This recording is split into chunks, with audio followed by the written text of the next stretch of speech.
Um nasceu pobre, numa cabana de madeira no interior do Kentucky.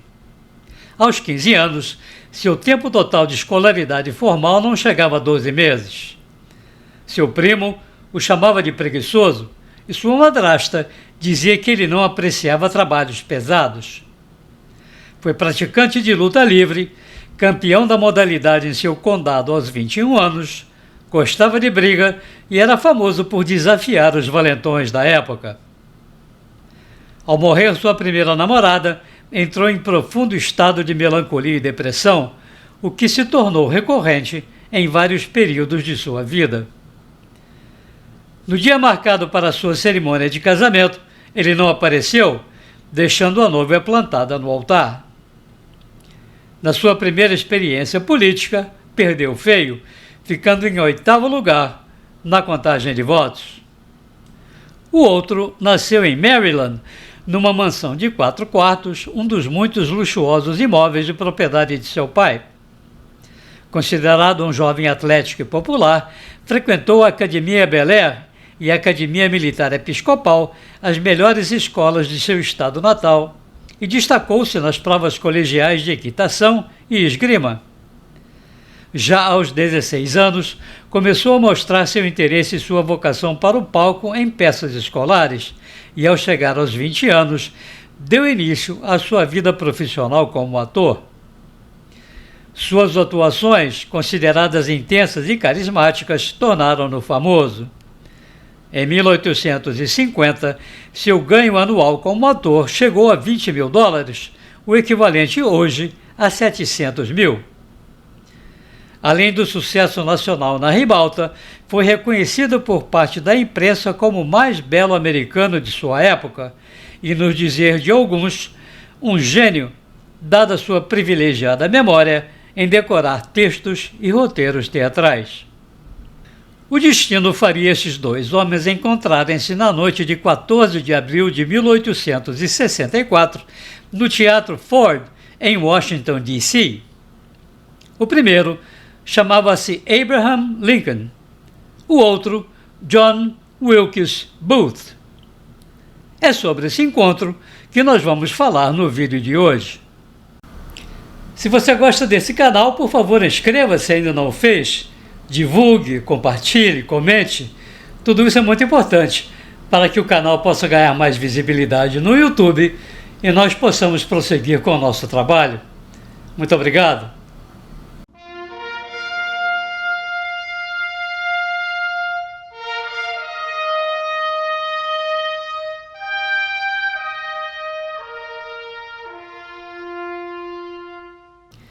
Abraham Lincoln foi um autodidata. Capaz de passar longas horas lendo, conseguiu praticamente sozinho formar-se em Direito e passar no exame da Ordem dos Advogados de Illinois em 1839, com então 27 anos. 2 anos antes, ele havia se recuperado de seu fracasso político inicial e conseguido eleger-se para a Assembleia Legislativa daquele estado pelo partido Whig, à época o partido rival dos democratas e embrião do futuro Partido Republicano. Ao mesmo tempo que firmava sua reputação como brilhante defensor, famoso por sua perícia, eloquência e habilidade em convencer o júri na defesa de seus clientes, Lincoln projetava-se no cenário político como adversário da escravatura. Em 1843, foi eleito para a Câmara Nacional de Deputados em Washington e começou a aumentar sua exposição perante o público americano. Excelente orador, firme em suas convicções políticas e figura central em debates nacionais sobre a abolição da escravatura, foi despontando como futuro candidato à presidência pelo novo Partido Republicano, o que veio a ocorrer em 1860. O país que Lincoln se propunha agora a governar vivia momentos de extrema tensão.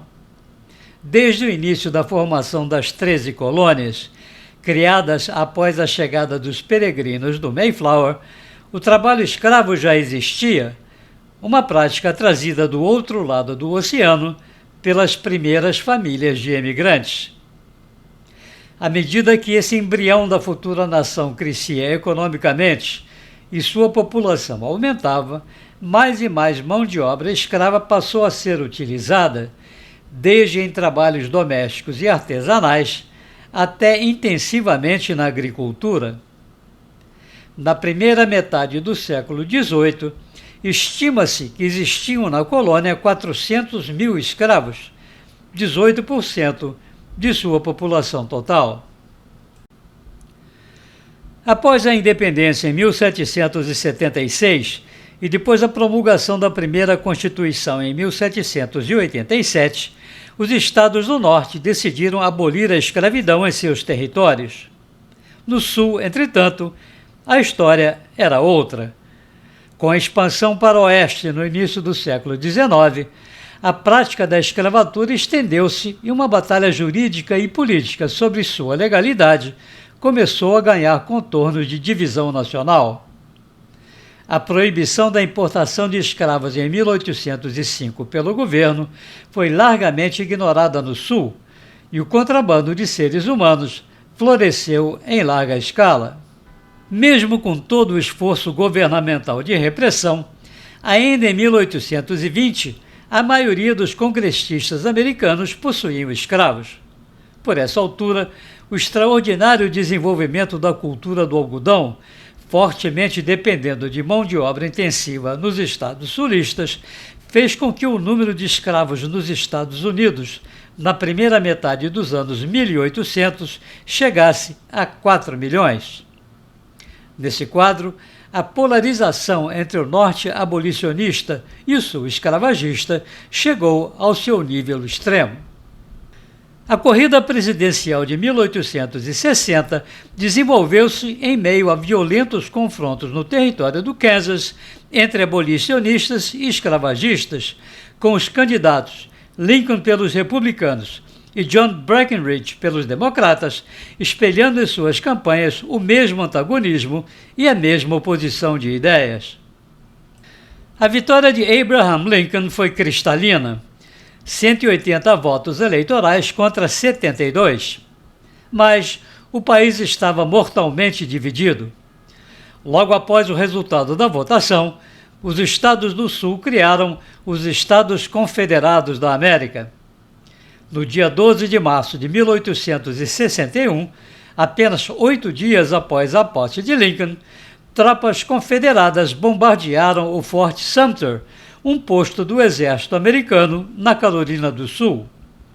Tinha início uma das mais sangrentas guerras civis da história. Pelos 4 anos seguintes, Lincoln teve de administrar um país em conflito consigo mesmo.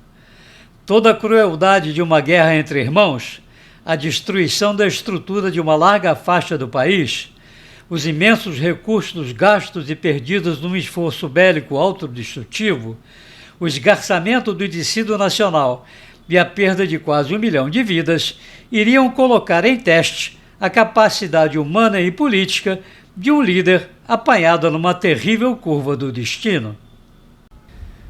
Embora a vitória final da União, isto é, das forças leais ao governo, fosse esperada, dada sua superioridade em termos bélicos e sua sustentabilidade econômica, percebe-se que a dedicação de Lincoln não era a uma vitória militar simplesmente. Seu sonho e seu propósito eram voltar a unir a nação, livre da escravatura, isenta de ódios e empenhada em reparar os profundos danos de uma guerra trágica.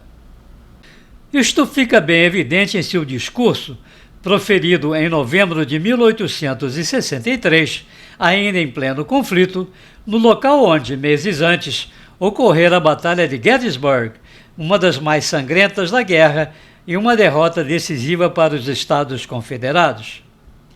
É o mais curto discurso proferido por qualquer presidente de qualquer nação.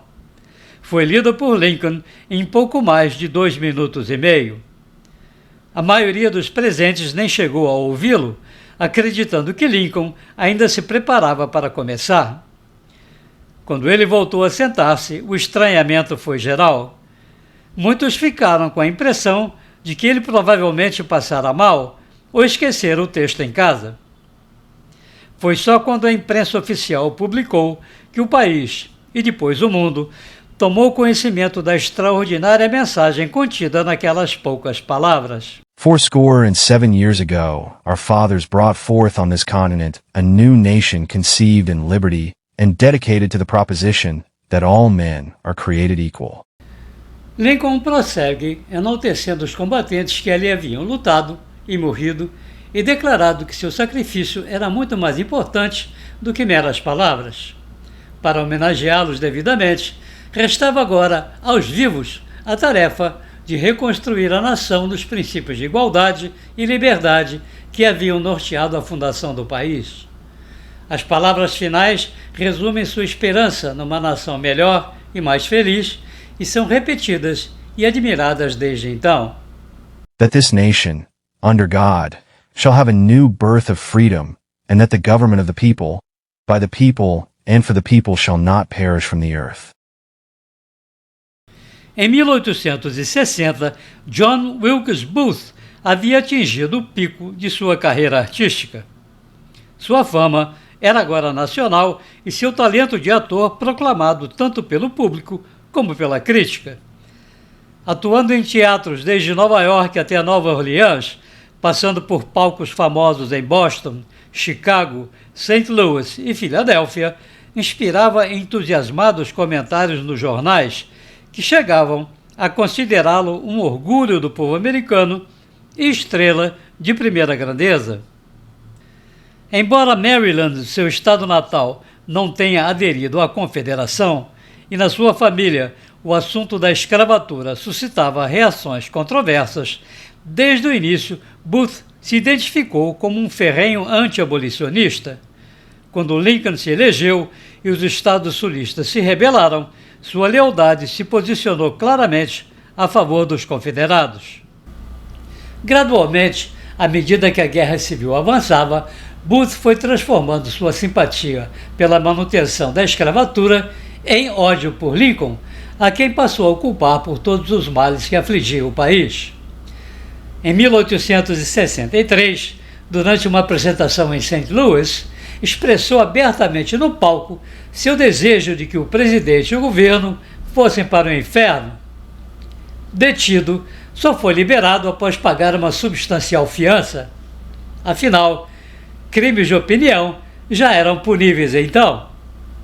Em 1864, quando a reeleição de Lincoln parecia assegurada e a guerra civil pendia em favor da União, Booth começou a desenvolver um plano para raptar o presidente.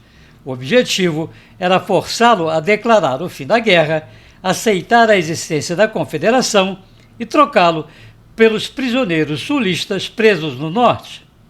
Para isso, chegou a recrutar conspiradores e viajar a Montreal, no Canadá, onde existia um centro de apoio aos confederados. Após a esmagadora vitória de Lincoln na eleição para seu segundo mandato, Booth passou a dedicar mais energia e recursos financeiros ao seu plano. Em março de 1865, uma primeira tentativa foi feita, mas malogrou-se. Lincoln havia mudado sua agenda e não compareceu a um evento no local esperado. Em abril, Booth já estava em Washington, quando, num discurso de improviso na Casa Branca no dia 11, Lincoln prometeu conceder direito de voto aos escravos libertos. Booth resolveu matá-lo. No dia 14, uma sexta-feira santa pela manhã, ao passar pelo Teatro Ford, onde já atuara várias vezes, Booth inteirou-se de que o presidente estaria ali naquela noite para assistir à peça Our American Cousin, Nosso Primo Americano. Era a sua chance.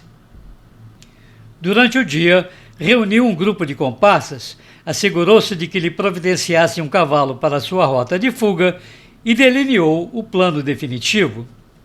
Booth mataria Lincoln e seus companheiros eliminariam o secretário de Estado William Seward e o vice-presidente Andrew Jackson, que não estavam no teatro. A ação decapitaria a chefia do governo da União.